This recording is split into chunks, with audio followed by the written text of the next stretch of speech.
रामकृष्ण हरी माऊलींनो, सर्वांना गौरीचा नमस्कार. तर कशा आहात सर्वांचं गौरीच्या व्हिडिओमध्ये स्वागत आहे. स्वयंपाकघरामध्ये सुद्धा स्वागत आहे. तर इथे आज आपण आलेलो आहे मेथीच्या भाजीचे शेंगा घ्यायला. तर हे शेंगासुद्धा एवढे चविष्ट आणि खूप छान असे मस्त होतात बरं का. तर असे इथे ह्या अशा शेंगा जे असतात ना, ते शेंगा आपल्याला तोडून घ्यायचे आहेत अशा पद्धतीने. तर तुम्ही बाजारातून भाजी आणत असाल किंवा तिला जर शेंगा असेल तर या अशा पद्धतीने भाजीतले शेंगा काढून घ्यायच्या आणि मग भाजी बनवायची याच्यावाली. फक्त नुसतं असं आपल्याला तव्यावरती फ्राय करायच्या, फ्राय शेंगा बनवायच्या आहे आपल्याला. तर अशा पद्धतीने आपण शेंगा काढून घेतो. याची फुलं वगैरे असेल तर काढून घ्यायची अशा पद्धतीने. ही भाजी खूप पौष्टिक असते खायला. कंबरासाठी खूप, म्हणजे ज्याचं कंबर दुखतं त्यांना खूपच फरक पडतो. तर या शेंगाची भाजी अशी खाली पाहिजे. मेथीच्या भाजीचे शेंगा आहेत या अशी शेंगा तुम्ही तव्यावर फक्त फ्राय करून खाली पाहिजे. तुमच्या कंबर दुखीला तेव्हाच लगेच फरक पडेल. तर अशा शेंगा आपल्याला तोडून घ्यायच्या आहेत. जेवढ्या निघतील तेवढ्या, एक मूठभर जेवढ्या निघतील तेवढ्या. आता मेथी भरपूर आहे माझ्याकडं, तर माझ्याकडे भरपूर शेंगा निघतील, पण मला फक्त माझ्यापुरता शेंगा बनवायच्या आहे थोड्याशा. तर मी थोडेसे शेंगा इथे काढून घेते.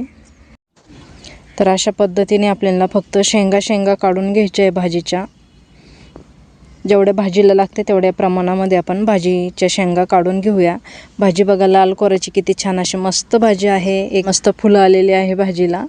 पण काही लोक फुलं आलेली भाजी खाती नाही, पण खूप चविष्ट आणि खूप छान लागते अशी भाजीसुद्धा. ही भाजीसुद्धा खायला खूप छान लागते. तर एकदा अशा पद्धतीने भाजीच्या शेंगा नक्की बनवून बघा, तुम्हाला पण खूप आवडेल. एकदा जर बनवून खाली तर कायम बनवून खाणार तुम्ही. आणि शेंगाची भाजी शोधणार बाजारामध्ये कुठं भेटते का काय. अशा पद्धतीने शेंगा नक्की तोडून आणि भाजी करून बघा, खूप चविष्ट. तुमच्याकडे जर समजा बाजारामध्ये अशी भाजी आली तर तुम्ही शेंगा टाकू देऊ नका, भाजीमध्ये बनवायला घ्या. ते आपण एवढे शेंगा घेऊन आलेलो आहे. मेथीच्या भाजीच्या शेंगा खूप छान लागते आणि खूप चविष्ट असते आणि पौष्टिक पण असते. केसांना सुद्धा खूप छान असा मस्त फायदा होतो. आता शेंगा धुवून आपण छान असं मस्त त्याच्यावाले शेंगा फ्राय बनवतोय. तर शेंगा फ्राय मेथीच्या भाजीच्या कशा होत्या चला बघूया. व्हिडिओ शेवटपर्यंत बघा, कुठून बघता कुठून नाही नक्की मला कमेंटमध्ये कळवा. रेसिपी कशी वाटली कशी नाही तेही सुद्धा सांगा. तर चला वेळ वाया न घालवता रेसिपीला सुरुवात करूया. हे आपण मेथीचे शेंगा छान अशा मस्त 2 ते 3 पाण्याने स्वच्छ धुवून घेतलेले आहे. तर एक अर्धी शेंग अशी मोठी असली किंवा निबार असली तरी काही हरकत नाही आहे. एक अर्धी पाहिजे, जास्त निबार शेंगा नको आहे. छान अशा मस्त कवळ्या लसलशीत शेंगा मी इथे घेतलेल्या आहे. आता इथे मी तवा गरम करायला ठेवलेला आहे. एकदम साधी सिंपल पद्धतीने आपल्याला शेंगा फक्त फ्राय करून घ्यायची आहे. इथे आपण 1 चमचा असं मोठा चमचा तेल घालून घेतलेलं आहे. तेलाचा वापर नाही केला तरी पण छान होतात. फक्त मिठामध्ये तुम्ही उकडून खाल्ल्या तरी पण छान होतात. इथे मी थोडंसं तेलामध्ये घालायला घेतली. 2 मिरच्या कट करून घेतलेल्या आहे. 2 लसणाच्या पाकळ्या कट करून घेतलेल्या आहे. अर्धा चमचा जिरे घेतलेले आहे. तेलामध्ये घालून घेऊया. लसूण मिरची जिरे छान तडतडता येते. अशा पद्धतीने मस्त तेल वगैरे घालायचं.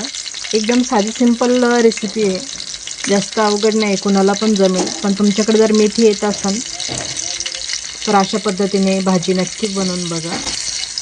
आता या शेंगांचे काही बुडखं शेंडे वगैरे काढायची काही गरज नसते बरं का. अशा पद्धतीने शेंगा बनवायची असतात. आता आम्ही हे शेंगा कायम बनवतो, घरची असते ना त्याच्यामुळं शेंगा निघतच असते घरच्या. तर मग अशा पद्धतीने शेंगा बनवून घ्यायच्या. जिरे लसूण छान तडतडले, शेंगा घालून घेऊ, छान मिक्स करून घेऊया. चवीनुसार मीठ घालून घ्यायचे आहे. थोडंसं पाणी घेतलं चमच्यामध्ये, वरतून घालून घेऊ. एक जागेवर जमा करून झाकण ठेवून देऊया 2 मिनटासाठी. 2 मिनटं झालेले, पाणी आटलेले आहे. झाकण काढून बघूया. तर बघू शकता किती छान अशी ते आपल्याला मेथीच्या शेंगांची भाजी तयार आहे. तर अशा पद्धतीने तुम्ही शेंगा बनवून खाल्ल्या तर खूपच छान असे मस्त टेस्टी लागतात. आणि आयुर्वेदिक म्हटलं तरी पण चालेल, कारण की कमरासाठी खूप उपयुक्ती असतं. अशा पद्धतीने शेंगाची भाजी नक्की करून बघा. रेसिपी कशी वाटली कशी नाही तेही मला कमेंटमध्ये कळवा. थोडीफार जरी रेसिपी आवडली तर नक्कीच तुमच्या मित्रमैत्रिणींसुद्धा शेअर करा. आणि कमेंट करताना सांगा तुम्ही कुठून रेसिपी बघता कुठून नाही, म्हणजे मला पण कळन माझी रेसिपी कुठपर्यंत पोहोचलेली आहे. तर चला आजच्यासाठी धन्यवाद. भेटूया एका पुढच्या नवीन रेसिपीमध्ये. तोपर्यंत छान राहा, मस्त राहा, खुश राहा. आणि अशा पद्धतीने मेथीच्या शेंगा नक्की बनवून बघा. धन्यवाद.